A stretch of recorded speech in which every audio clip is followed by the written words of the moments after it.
And you've joined us here on Channel 26. And we are available to be viewed on Monday, Wednesday, Friday evenings at 6:30, Saturday and Sunday mornings at 9 a.m. So thanks for joining us. So we're out and about. We are, Todd, and we have traveled to the India Community Center. It's here on Los Coches. They have a great fitness area, lots of programs here, but I'll tell you what, we're today in the yoga studio. And we have with us today a special guest, interviewing Dimple. I don't know the last name. Bindra. Dimple Bindra, yes. There we go. I got that right. And Dimple is a well-renowned yoga instructor here at the Indian Community Center. Well, I understand she's award-winning here in Milpitas. She is. She was picked as the best yoga instructor in the city of Milpitas by Post readers. Well, terrific. Well, Dimple, it's good to get the opportunity to meet you and introduce you to our viewers. Thank you. Thank you so much. Well, my name is Dimple Bindra, and I am a yoga instructor here at the Indian Community Center. I'm also a yoga therapist at Thrive Milpitas, which is about like a block down. And I also teach meditation, acupressure, hypnosis. Boy, do we need that sometimes, don't we, Todd, with our businesses? Sometimes, you know, the real estate world can be a little stressful. Yes, it can. Well, anyway, let's begin. Let me start. Dimple, tell us about your background, where you grew up, and why you selected yoga. Sure. So I was born in Abu Dhabi, UAE, and I started working when I was just like 10 years old. So I used to sell a lot of cosmetics, and I was in the sales world, basically. So as I moved to the U.S., I was always in sales, and I always knew that life is much more than just selling. So I had to give up my corporate life, and I wanted to do something more meaningful for people. That's when I chose yoga. I'll be darned. Yeah. That's great. And education background? So education, yes. I have a background in psychology. I also have background in yoga, of course, meditation, acupressure, hypnosis, and past life regression. Back in India, and that's where I got my certification. Ah, interesting. Oh, terrific. Well, maybe you could tell us a little bit more about yoga for those who may not be as familiar with the discipline of yoga. Yoga is basically a way of life. It's not just a physical exercise. It's not gymnastics. It's not acrobatics. It's basically how you really be in the moment while you're exercising. And it's also to concentrate and be mindful in exactly whatever you do. Okay. Okay, interesting. Yeah. So, what kind of skills do you need to practice yoga? Nothing. You just need a nose to breathe. That's all you need. And a physical body. Even if you have no limbs, it's fine too. You can still practice yoga. So you just need nose to breathe, because we really focus on breathing. It's the integration of body, mind, and the breath together. Ah, yeah. Okay. So no skills. You teach a variety of classes here, restorative, and then there's the power yoga. So you have different levels or disciplines of the yoga. Is that correct? Definitely, yeah. So there are about like 3,000 different forms of yoga all over India. Only about 10 different forms are practiced in the U.S. And restorative and power yoga is like, restorative will be level 1, power is probably like level 5. So we only practice certain practices in fitness centers, in the gym, and there's a reason for it. Not everyone can do the other practices. That's why. Okay. Yeah. Well, maybe share with folks what are some of the benefits of yoga. Sure. So yoga has a lot of like different benefits, from blood pressure, like taking care of your blood pressure, to diabetes, to weight loss, to releasing stress. If you have any psychological like disorders, it's going to take care of that too. And if you want to just lose weight, yeah, for that too. Great. Yeah. So you talked about meditation. Yes. And acupressure. Yes. Tell us about those. So meditation, yes. So meditation will help you to clear up your mind, and it really helps you to focus and do one thing at a time mindfully instead of doing too many things at one time. Acupressure. Acupressure is basically very similar to acupuncture. The only difference is in acupuncture, they use needles all over your body to help you to balance the male and the feminine energy of the body, the yin and the yang. But through acupressure, what you do is it's more of fingers used on different parts of the body to help with current, like different ailments, ranging from back pain to shoulder pain to headaches to cold, sinus, allergies. So is that something you do on the Yes, patient? On or the patients, they yes. do? Okay. Yeah, so either I would, if a patient comes in for and they have cold or they have a headache, I will use my hands and start doing pressing on their pressure points of their head, of their feet, because most of our pressure points are on our head, on our ears, on our neck, and our feet. Oh. Yeah. Okay. Well, that's interesting. You also mentioned hypnosis and past life experiences. How does that integrate into what you do? Okay, so hypnosis is very similar to mind programming, and I'm not a hypnotherapist, so what I do is a lot of people, they have a lot of fears and phobias going on into their body. Sometimes they just want to lose weight and they don't know what to do, and so hypnosis really helps it's an altered state of consciousness where we take the person to like a deep state of relaxation, and the person is more open to receiving healing.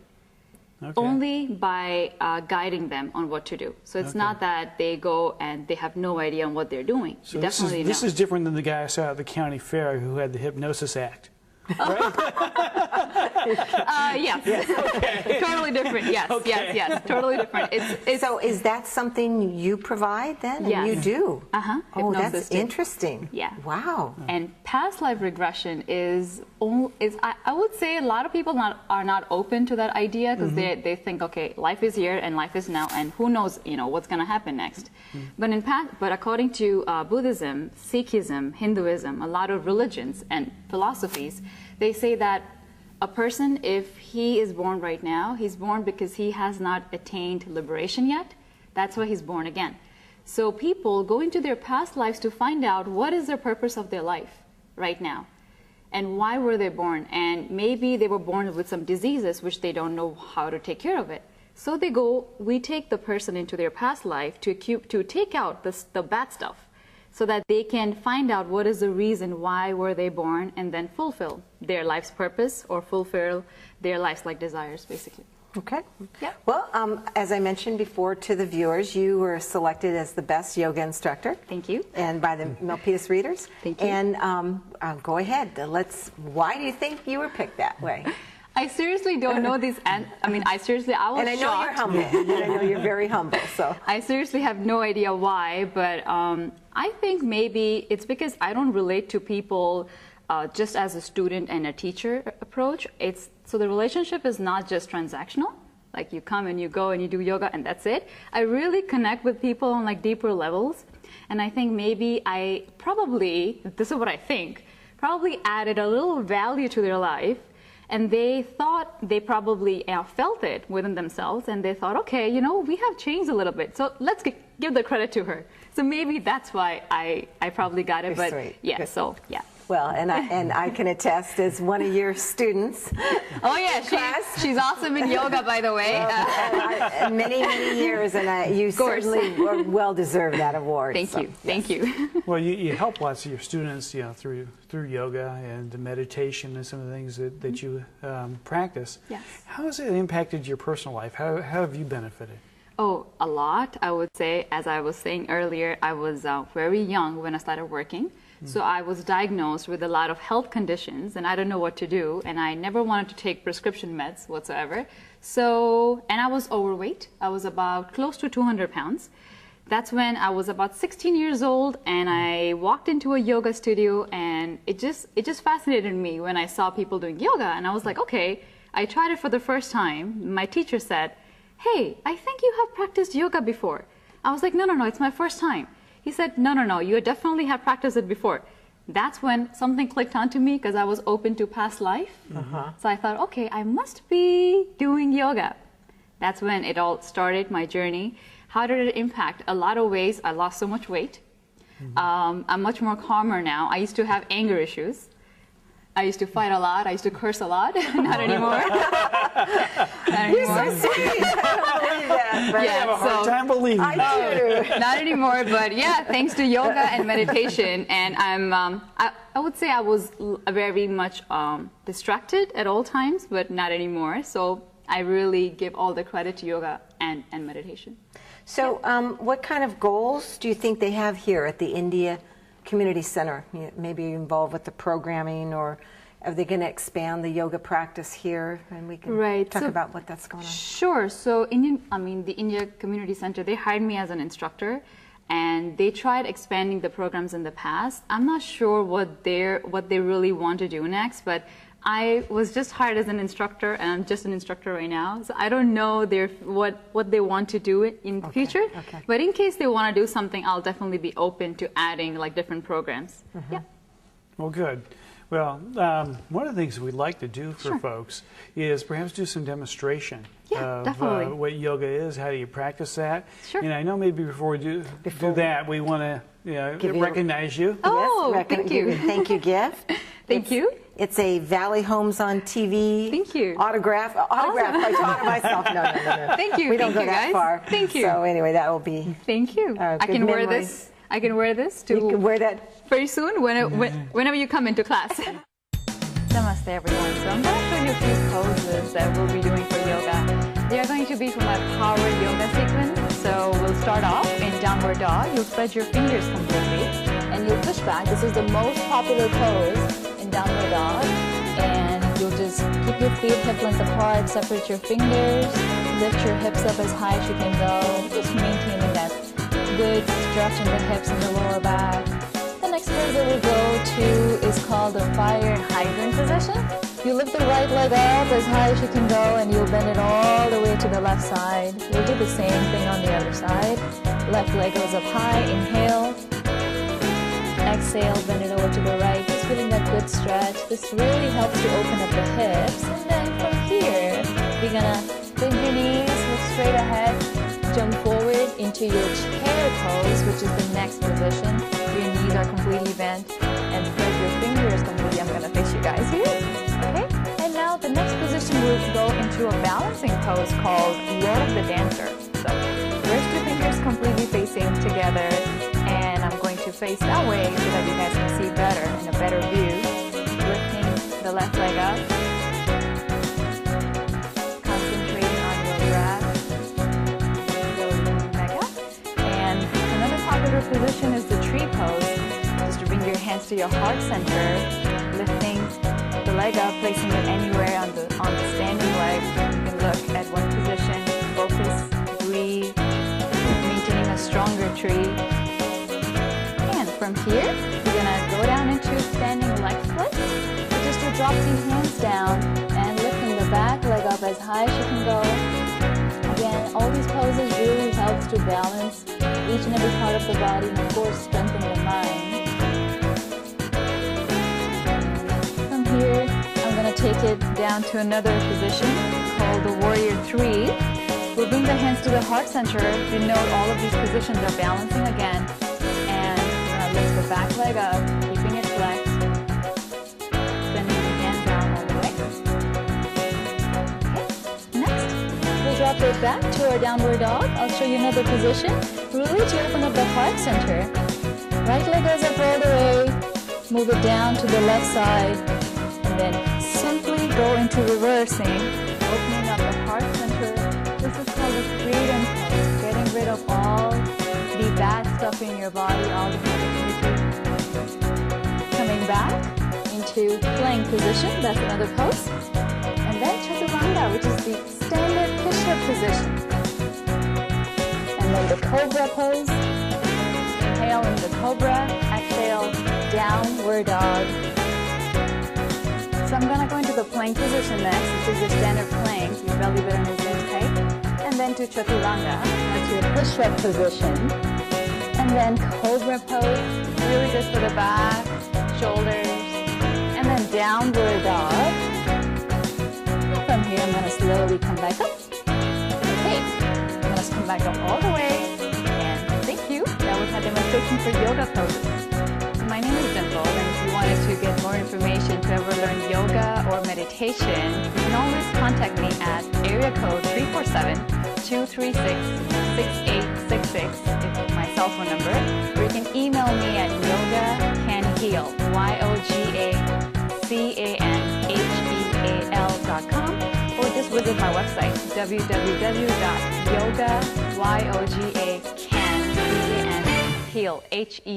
www.yogacanheal.com. Thank you.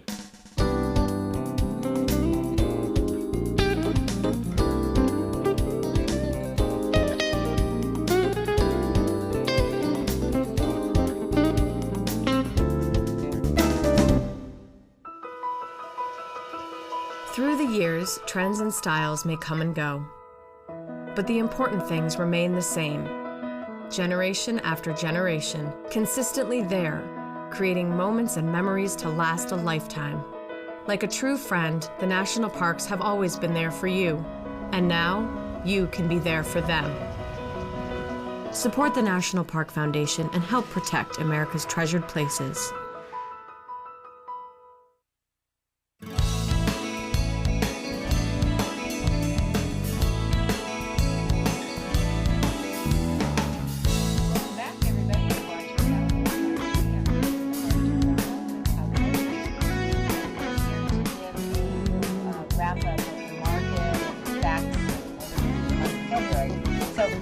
First thing, Todd, I want to bring up economy heats up. Affordability is expected to take a hit in the next year as home prices and interest rates continue to rise. How do you feel about that? Well, the affordability piece of the equation we're starting to see, and I know you see it every day with the number of people that are looking at property, right? When you have a listing, the number of people are coming through those open houses, the number of offers on those properties. So the demand is definitely there, right. Much greater than the supply, and that's pushing prices in an upward direction. So it's getting a little bit more expensive to own a home. Interest rate market here, actually in the short term, has been pretty stable. In fact, we've seen a little bit of dip here in the last few weeks. And there's still some uncertainty in the economy. Yeah, there's some signs that there's some health there, but the word I like to use is uncertainty. Mm-hmm. We had Shay Pereira, CPA, on with us here recently.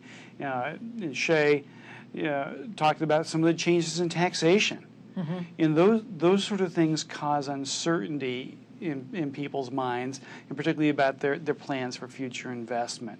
So that's kind of keeping some lid on increase in interest rates. So they're still real affordable right now, which is the good news. Excuse me. But there is some speculation as we go through the year, if we do see the economy start to heat up a little bit more, that we might see interest rates come up a little bit, go up a little bit higher.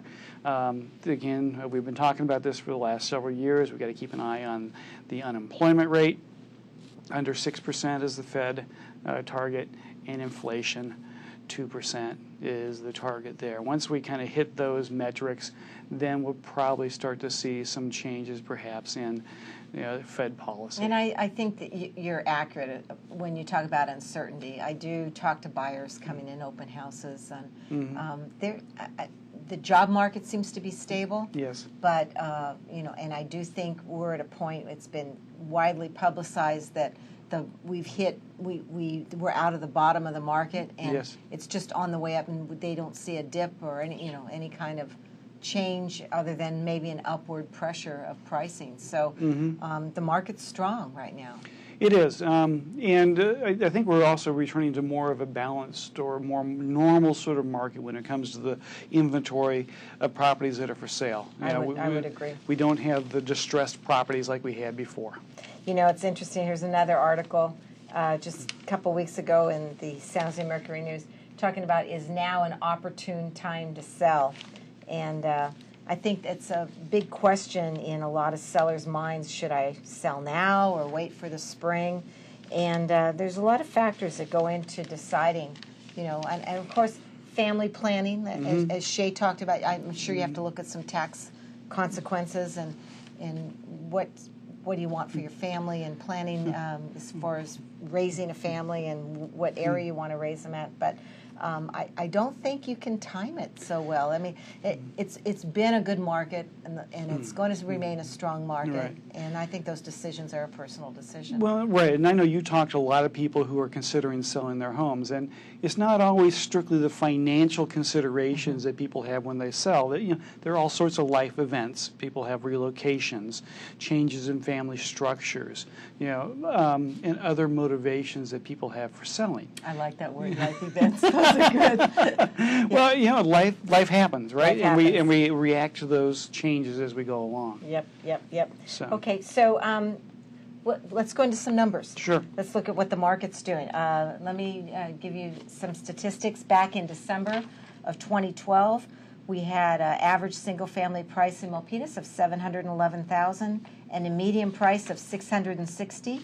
And now December 2013, that's my most recent statistics. It's interesting, there's not a lot of change in the average price. It's $707,000. But what's bumped up is the median price. That's up to $730,000. And I think we're going to see that rise even a little bit more as the next few months. Do you think that what do you think's behind that, driving the increase in the median price?